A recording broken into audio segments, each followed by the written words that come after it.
Salut les amis, Antoine de Toys Tracker. Aujourd'hui une vidéo un petit peu particulière puisque je vous présente la réplique du blaster de Blade Runner, l'arme du policier donc jouée par Harrison Ford dans Blade Runner de Ridley Scott, bien évidemment. Je parle du premier Blade Runner.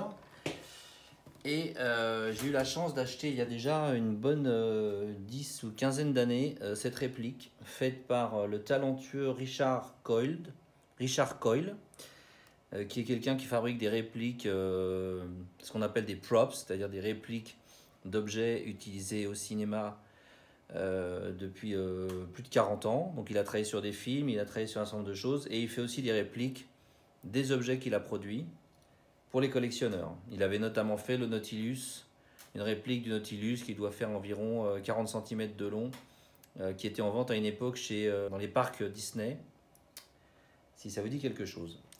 Donc ça, je l'avais acheté il y a une dizaine d'années ou même une quinzaine d'années. Je lui ai renvoyé récemment parce qu'il y avait quelques pièces qui s'étaient un petit peu fatiguées, il y avait une ou deux vis qui avaient un peu rouillé, etc.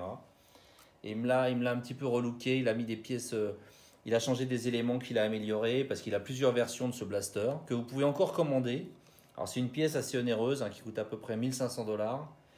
Après ça dépend aussi des éléments qu'on met dedans, si on met du métal, si on met du plastique, etc. Mais c'est pas donné, mais je pense que sur le marché c'est le plus beau blaster Blade Runner qui existe. C'est de l'artisanat, c'est pas de la masse production, c'est fait à la main, pièce par pièce, voilà. Donc c'était vendu à l'époque avec ce socle. Je ne sais pas s'il a changé. Je vous ai mis le petit spinner car pour vous mettre un peu dans l'ambiance, fait par Medicom, la société japonaise, qui était vendu avec le collector, le Blu-ray collector au Japon. Voilà, donc c'était vendu avec ce socle, avec marqué donc 2019 forcément, Detective Special Model CS par Richard Coyle. Voilà. Alors, qu'est-ce que je peux vous dire sur ce blaster? Alors déjà, bon, il a bien évidemment cette poignée très particulière, un peu translucide orange. Ici, il a donc les deux gâchettes. Alors, il y en a une qui fonctionne, l'autre, elle est juste fake, c'est juste pour la déco. Donc, certaines parties de cette arme sont amovibles, c'est ce qui fait aussi son charme. Et notamment, vous pouvez avoir accès au barillet. Je vais vous montrer comment. Donc, il faut lever cette partie-là. Ici, il y a un petit bouton, enfin une petite pièce qu'il faut pousser. Donc, on appuie ici, on pousse là, et voilà. Et donc là, vous accédez au barillet qui normalement tourne. Je ne l'avais pas fait depuis que je l'ai reçu récemment, mais ça marche toujours. Vous pouvez retirer également les balles. Voilà. Donc il y en a 5. Elles sont en métal. Le barillet, je crois, est en plastique. Alors, il y a des pièces en métal, d'autres en plastique. Vous mettez les balles là. Et vous refermez comme ça. Également, il s'allume. Donc, vous avez ici les deux petites lumières rouges du côté droit et du côté gauche. À nouveau, les petites lumières rouges et également les petites lumières vertes ici. Qui sont du plus bel effet, je trouve. Qu'est-ce que je peux vous montrer d'autre sur cette arme? Vous avez oui, alors donc cette partie là, la partie en dessous là se retire et vous avez ici une balle également.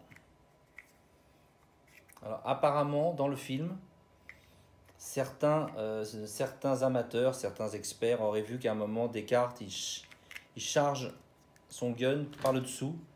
Ce qui fait que Richard Coyle a jugé bon de rajouter également un chargeur ventral, on va dire, en plus du chargeur cylindrique. Alors après, est-ce que c'était l'intention ou pas de la personne qui a créé l'arme au départ, je ne sais pas. Mais comme certains fans en ont parlé, il a mis donc une balle dans le chargeur ventral. Voilà. Bon, bah voilà, c'était. Il existe beaucoup de répliques de cette arme, mais je pense que c'est une des plus abouties. Alors, il y a eu des versions fabriquées en masse, enfin en masse, c'est jamais des grosses productions, mais enfin, il y a une société japonaise qui en a fabriqué un certain nombre. Il y a eu des kits aussi, il y a eu plein de choses. Il y a bien sûr aussi il y en a aussi, bien sûr, que vous pouvez faire imprimer en 3D, mais enfin bon, Là, l'avantage, c'est que vous avez le poids d'un vrai gun, hein, c'est lourd, hein, il y a beaucoup de pièces en métal. Ça, c'est du métal, par exemple. La crosse ici, enfin la partie inférieure de la crosse, ça, c'est du métal. Certains éléments ici sont en métal. C'est pas 100% métal, mais c'est déjà très très qualitatif comme produit. Et puis, je trouve que ça a vraiment un super look. Voilà. Voilà, les amis, donc ça se met sur son petit socle comme ça.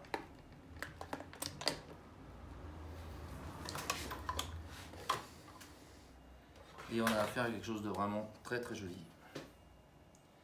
Bon, pas très facile à trouver. Je mettrai dans la description de la vidéo sur YouTube, je mettrai les coordonnées de Richard Coyle si vous voulez entrer en contact avec lui. Il a fait d'autres choses, hein. Il a fait des blasters et des guns aussi pour d'autres licences. Je sais plus, c'est Star Trek ou enfin il a fait pas mal de choses. Et notamment, comme je vous l'ai dit, le Nautilus du capitaine Nemo. Voilà. Voilà les amis, bah, je vous dis à bientôt. Ciao.